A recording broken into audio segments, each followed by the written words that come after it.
Hello everyone, I am रश्मि तोमर। आज हम KVS pedagogy की यूनिट 5 शुरू कर रहे हैं, जिसमें एफएलएन हम शुरू कर रहे हैं। अब एफएलएन जो आता है वो निपुण भारत के अंतर्गत आता है, तो इसलिए हमें सबसे पहले समझना होगा कि निपुण भारत क्या है।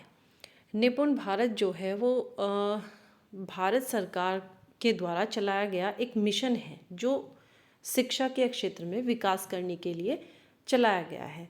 ये 5 जुलाई 2021 को चलाया गया है, इसकी शुरुआत हुई थी। इसका जो अर्थ है निपुण, इसकी जो फुल फॉर्म है वो है national initiative for proficiency in reading with understanding and numeracy. Hindi में राष्ट्रीय मूलभूत साक्षरता और संख्या ज्ञान मिशन।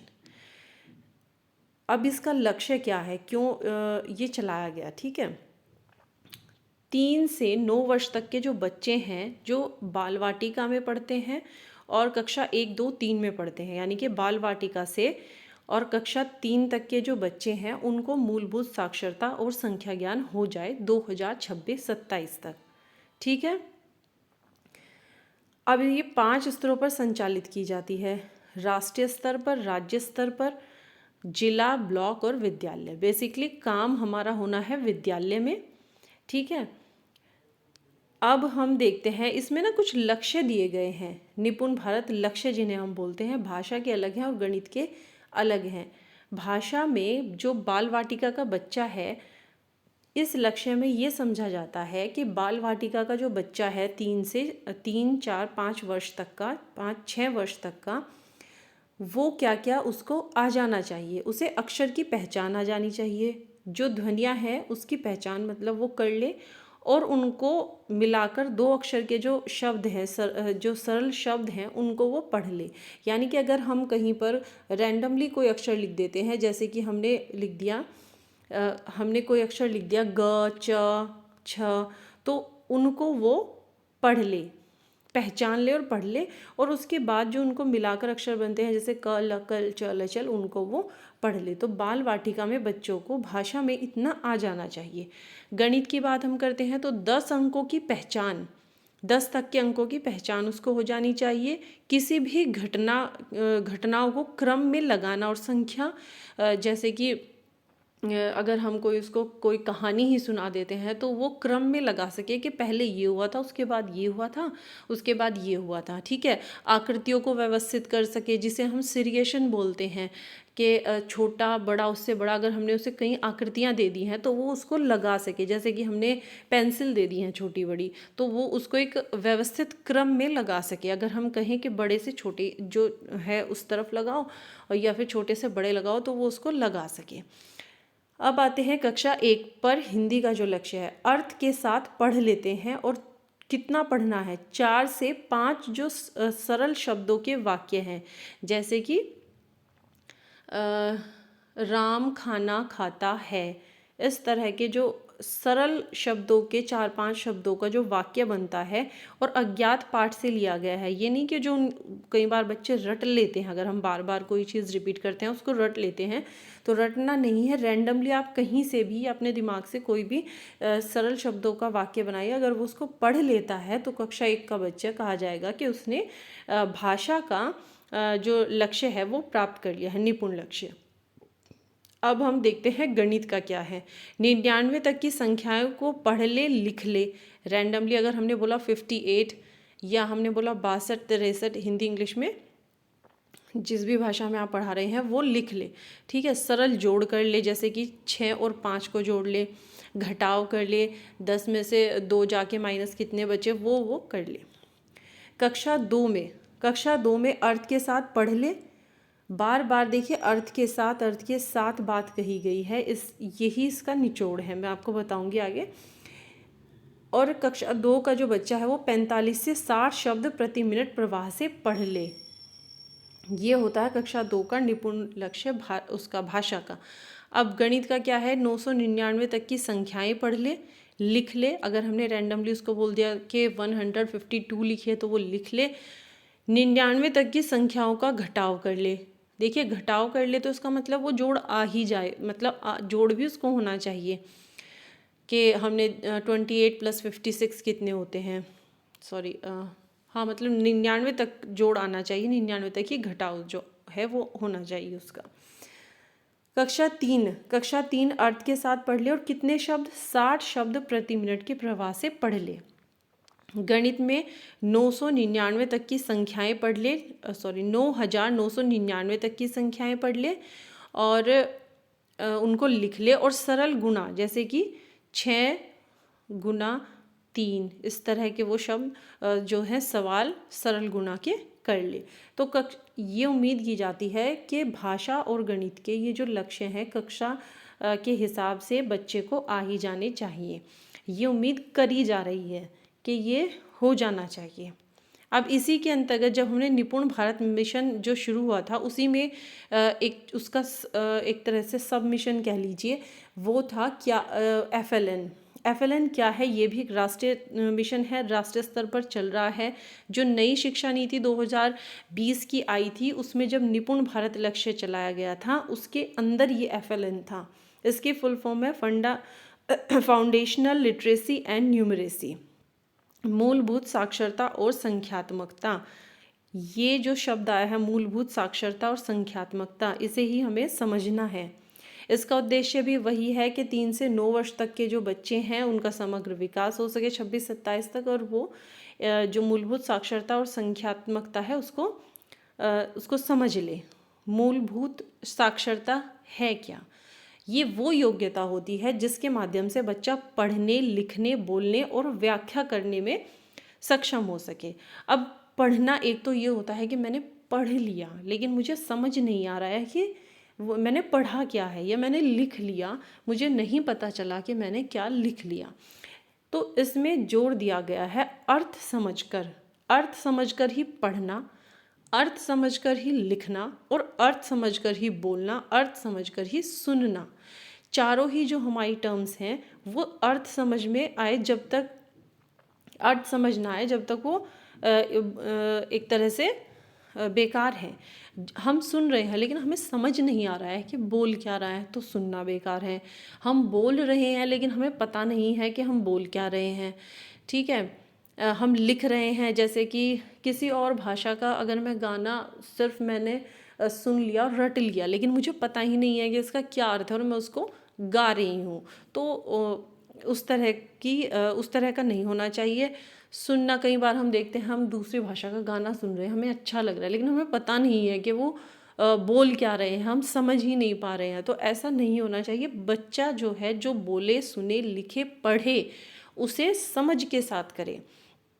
कई बार हम देखते हैं कि बच्चा पढ़ रहा है, उसने पूरी कहानी पढ़ ली लेकिन अगर हम उससे पूछ लें कि इस कहानी में क्या था तो वो नहीं बता पाता, तो वो नहीं होना चाहिए। मूलभूत बुनियादी संख्यात्मकता वह योग्यता है जिसके माध्यम से बच्चा संख्यात्मक विधियों, विश्लेषणों का प्रयोग कर दिन प्रतिदिन की जो गणितीय समस्याएं हैं उन्हें हल करने में सक्षम हो, ठीक है। यानी कि वही है कि जो भी हमारे गणित की छोटी छोटी संक्रियाएं हैं या जो हमारे जो गिनती है उनका पूरा अभ्यास उसे हो, और जो वो दिन प्रतिदिन की जो उसकी क्रियाएं हैं उनमें वो गणित को शामिल कर सके, यानी कि उसको व्यवहार में गणित आ जाए, ठीक है। अब देखते हैं, अच्छा इसकी आवश्यकता क्यों पड़ी? सब कुछ सही चल रहा था स्कूल्स में, तो अचानक इसकी आवश्यकता क्यों पड़ी? तो इसकी जो ज़रूरत है वो इसलिए पड़ी कि ये देखा गया है कि विद्यालयों में एक निश्चित अवधि तक जितना बच्चे को सीख लेना चाहिए तो उतना नहीं सीख पा रहा था। जैसे कक्षा 1 के बच्चे को इतना आ जाना चाहिए तो नहीं आ रहा था। तो उससे क्या होता है, अगर कक्षा 3 तक हमारी बुनियादी समझ विकसित नहीं होती है तो जो आगे की कक्षाएं आती हैं, आगे की जो पढ़ाई होती है उसमें कठिनाई अनुभव करने लगता है बच्चा, क्योंकि सिलेबस तो बढ़ जाता है। सिलेबस तो अपने हिसाब से कक्षा 1, 2, 3, 4, 5 में बढ़ता जा रहा है, लेकिन अगर उसको पढ़ना ही नहीं आ रहा है तो वो आगे उसके लिए प्रॉब्लम्स है कि जब वो पढ़ ही नहीं पा रहा है तो समझेगा कैसे, है ना। तो आगे कठिनाई आती है। कठिनाई अगर हमें देखिए, अगर कोई चीज़ हमें समझ नहीं आ रही है तो वैसी बात है कि हमें उसमें इंटरेस्ट नहीं रहता। अगर हम कोई चीज़ पढ़ते हैं और हमें समझ में आने लगे तो क्या होता है, उसमें इंटरेस्ट बनने लगता है। तो जो बच्चा है अगर उसको कक्षा 3 तक जो मूलभूत जो साक्षरता है वो नहीं उसको प्राप्त हो रही है, उसने नहीं पढ़ना सीखा है, तो क्या होगा, आगे की पढ़ाई में उसे रुचि नहीं रहेगी। अब कोई रुचि नहीं रही तो क्या होगा, वो विद्यालय छोड़ जाएगा और ड्रॉप आउट में चला जाएगा। तो हमारा जो देश है उसमें ये अनुभव किया गया था कि ड्रॉप आउट बच्चों की संख्या बढ़ रही है। तो क्यों बढ़ रही है? क्योंकि बच्चे पढ़ने में इंटरेस्ट नहीं ले रहे हैं। इंटरेस्ट क्यों नहीं ले रहे हैं? क्योंकि उनको समझ नहीं आ रहा है। अब कक्षा 5 का बच्चा है, उसको पढ़ना नहीं आ रहा है, तो वो उसको क्या इंटरेस्ट आएगा? जब उसको समझ ही नहीं आ रहा है, वो पढ़ ही नहीं पा रहा है, तो क्या इंटरेस्ट आएगा? तो इसलिए इसकी आवश्यकता पड़ी। अब मूलभूत साक्षरता भाषा की क्या है, इसके मुख्य घटक क्या हैं?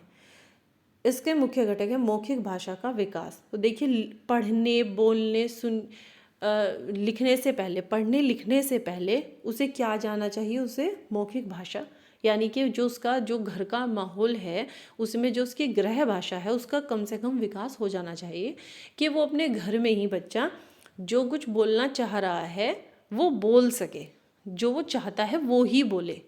ठीक है, ये होते हैं हमारा मौखिक भाषा का विकास। पठन बोध, पाठ की समझ, पाठ की व्याख्या कवर करता हो। पठन बोध का मतलब यही है कि जब हम कोई पाठ पढ़ रहे हैं तो वो हम समझ सके, बच्चा समझ भी सके और उसको फिर एक्सप्लेन भी कर सके। अब उसकी अभिव्यक्ति भी होनी चाहिए उसके अंदर। चित्रकारी की अवधारणा, भिन्न भिन्न प्रकार की चित्रकारी को देखने के अवसर हमें इसमें देने पड़ेंगे इसको, बच्चे को। मूलभूत जब हम भाषा साक्षरता की समझ विकसित करेंगे तो हमें उसे आजकल हमारे यहाँ यूपी में तो बिग बुक चल रही हैं। बिग बुक बहुत बड़ी बड़ी किताबें हैं जिनमें बहुत बड़े बड़े चित्र दिए हुए हैं और लिखा बहुत थोड़ा है।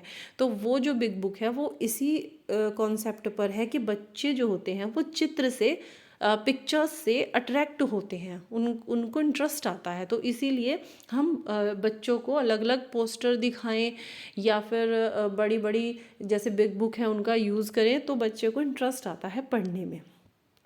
फिर लेखन, अब जब बच्चा पढ़े, उसकी मौखिक विकास हो गया, ठीक है, पढ़ने की उसकी समझ विकसित हो गई, तो अब बात करते हैं लेखन। वो अक्षर शब्द लेखन दक्षता के साथ साथ अभिव्यक्ति लेखन, यानी कि कई बार हम जो चाहते हैं कि मतलब हमें ऐसा करना चाहिए क्लास में बच्चों को मूलभूत साक्षरता कराते वक्त कि जो हम बच्चों को कहें कि किसी भी टॉपिक पर, जैसे कि मैं कहूँ कि आज बच्चों तुम्हें लिखना है कि आज तुम्हें कैसा लग रहा है स्कूल में आकर, तो वो अपने आप को अभिव्यक्त कर सके। बताना अलग बात है कि बच्चा कहेगा आज मुझे अच्छा लग रहा है या मुझे अच्छा नहीं लग रहा है, जो भी उसके मन में बात है, लेकिन हम कहेंगे इसको लिख कर दिखाओ, ठीक है। या कोई कहानी हमने सुनाई तो उस कहानी के बारे में कि आपको क्या समझ आया उसे लिखिए। तो वो होती है अभिव्यक्ति लेखन, कि जो हम सोच रहे हैं, जो हम महसूस कर रहे हैं वो लिखना, ठीक है। स्मरण शक्ति, मौखिक स्मरण शक्ति, पठन स्मरण शक्ति, शब्दों को रूपात्मक विश्लेषण। स्मरण शक्ति में वही है कि हम जो अक्षर हैं उसकी हमें पहचान हो, शब्दों को पढ़ने की, जो हम पढ़ रहे हैं पढ़ते पढ़ते भी हमें याद रहना चाहिए। जैसे कि कोई कहानी है हमने पढ़ ली तो हमें पठन स्मरण, यानी कि जो हम पढ़ रहे हैं वो हमें याद रहे, ठीक है, वो होना चाहिए। ध्वनि बोध, शब्द बोध, लय बोध, शब्दों में निहित ध्वनि बोध, यानी कि जब बच्चा पढ़ रहा है वो किसी लाइन को किस लय में पढ़ रहा है, जैसे कई बार होता है ना कि कोमा लगा हो तो हमें हल्का सा रुकना है, या पूर्ण विराम है तो हमें रुक कर आगे बढ़ना है, तो वो सब जो है उसको पता होना चाहिए। डिकोडिंग क्या है? अक्षर ज्ञान, डिकोडिंग व शब्द पहचान। डिकोडिंग एक शब्द है जो अगली बार मैं आपको एक्सप्लेन करूँगी पूरा। डिकोडिंग, ब्लेंडिंग, प्रिंट रिच, ये सब टर्म्स हैं हमारी भाषा विकास में, ठीक है, वो हम देखेंगे। तो डिकोडिंग बच्चे को आनी चाहिए। निर्बाध पठन, गति, लय, अभिव्यक्ति से संबंधित पाठ के अर्थ को जानने के अवसर देना। वही है कि हम बच्चा एक सही स्पीड होती है पढ़ने की, बहुत ज़्यादा तेज़ी से भी ना पढ़े, बहुत धीरे धीरे भी ना पढ़े, एक स्पीड जो होती है सही, उस गति में पढ़े और सही लय में पढ़े, और अपने जो अभिव्यक्ति है उसको पढ़कर पाठ को समझकर उसको अभिव्यक्त कर सके। बार बार जोर दिया गया है कि जो आप पढ़ रहे हैं वो आपको समझ आना चाहिए, ठीक है। पठन के प्रति झुकाव, पठन के प्रति झुकाव, इसका मतलब है कि बच्चों को पढ़ने में इंटरेस्ट आना चाहिए, मेन बात यही है। अब आता है मूलभूत संख्या ज्ञान और गणित कौशल। इसके मुख्य घटक क्या है? प्रारंभिक गिनती अवधारणा, प्रारंभिक गिनती अवधारणा यानी कि संख्या क्रम को गिनती में समझना, संख्या क्रम और गिनना और समझना, यानी कि वही है कि हमें गिनती आ जाए, उनको हमें असेंडिंग डिसेंडिंग ऑर्डर भी पता हो और उनको गिनना, जैसे कि कोई चीज़ें दे देते हैं कि पेन पेंसिल के 10 हैं 20, उनको गिनना भी आना चाहिए। संख्या और संख्या संबंधी गणितीय कार्य,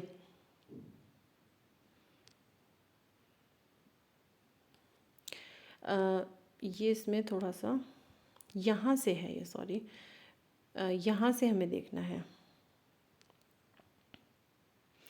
कि मूलभूत संख्या ज्ञान, इसमें प्रारंभिक गिनती और अवधारणा, ठीक है, ये मैंने आपको बता दिया है। संख्या और संख्या संबंधी गणितीय कार्य, इसमें गणितीय विधि में दक्षता के लिए जरूरी परंपरा सीखना और अंकों को दर्शाने के लिए जो मूल दशांक प्रणाली होती है वो पता होना चाहिए, यानी कि हमारा इकाई दहाई का जो कॉन्सेप्ट है वो क्लियर होना चाहिए। आकार और स्थानिक समझ, जो आकृतियां हैं भिन्न भिन्न के, ये सर्कल है, ये स्क्वायर है, वो सब पता होना चाहिए।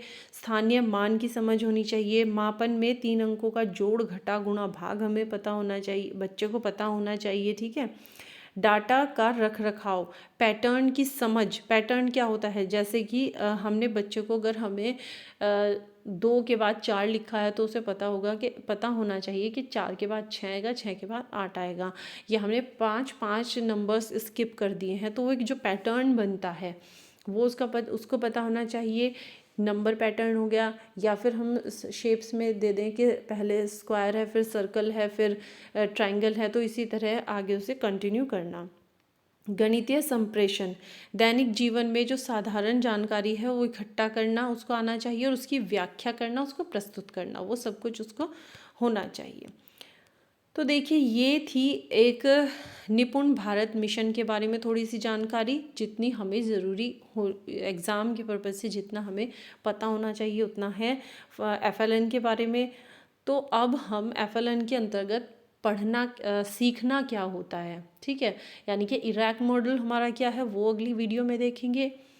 जो हमारा गणित सीखने का जो क्रम है ELPS, वो हम देखेंगे अपनी नेक्स्ट वीडियो में। तो अगर आपको आज FLN थोड़ा समझ आया है और निपुण भारत मिशन के बारे में आपको समझ आया है, तो आप चैनल को सब्सक्राइब करिए, लाइक करिए वीडियो को, और अपने दोस्तों में शेयर कीजिए। और इसकी PDF के लिए आप जो है टेलीग्राम लिंक को पिन कमेंट में से देख लेना, ठीक है। Thank you.